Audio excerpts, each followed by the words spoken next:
Hello viewers, welcome back to with new lesson.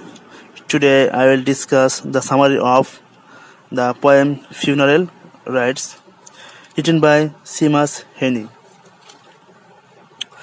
তো আমরা জানি সিমাস হেনি 13 এপ্রিল 1939 সালে আয়ারল্যান্ডে জন্মগ্রহণ করেন। তার বাবা ছিলেন একজন কৃষক।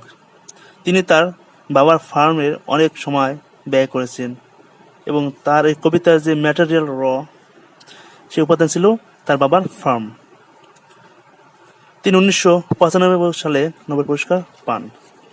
তো ফিউনারাল রাইটস এই কবিতার মূল থিম হলো হেনি সবচেয়ে সুন্দর উপস্থাপন করেছেন যে একটা শেষ কীর্তির জন্য, যেখানে নর্দার্ন আয়ারল্যান্ডে যুদ্ধে প্রাণ হারায় যারা, অর্থাৎ যুদ্ধে শহীদ হন, তাদের জন্য একটা সুন্দর ফিউনারাল নিয়ে তিনি আলোকপাত করেছেন।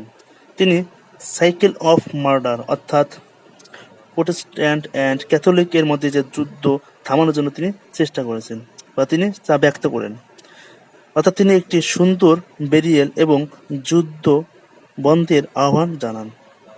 অর্থাৎ যে সিমাস হেনি তিনি তার লেখনীতে বলেছেন যে সুন্দর কীর্তি, অর্থাৎ যে শেষ কীর্তি যাকে বলা হয়, তো ফিউনারেল, তো যারা শহীদ হয়েছেন তাদের জন্য একটা সুন্দর শেষ কীর্তির আয়োজন করা উচিত, সাধারণভাবে নয়। যেমন কিছু মানুষ মারা গেলে সাধারণভাবে কবর দিয়ে আমরা দাফন করি, কিন্তু যারা যুদ্ধে জয় করেছে বা যুদ্ধে জীবন দিয়েছে দেশের জন্য, তাদের তো সাধারণভাবে এই অনুষ্ঠানটা করা ঠিক না। তাদের জন্য কি করা উচিত, একটা স্পেশাল ভাবে তাদেরকে সম্মান দিয়ে তাদের এই বেরিয়ালটা করা উচিত। এটা তিনি এই কবিতায় ব্যক্ত করেছেন।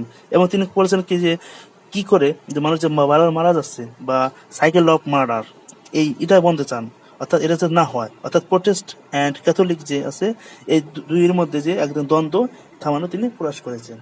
তো এই ছিল এই কবিতার মূল থিম।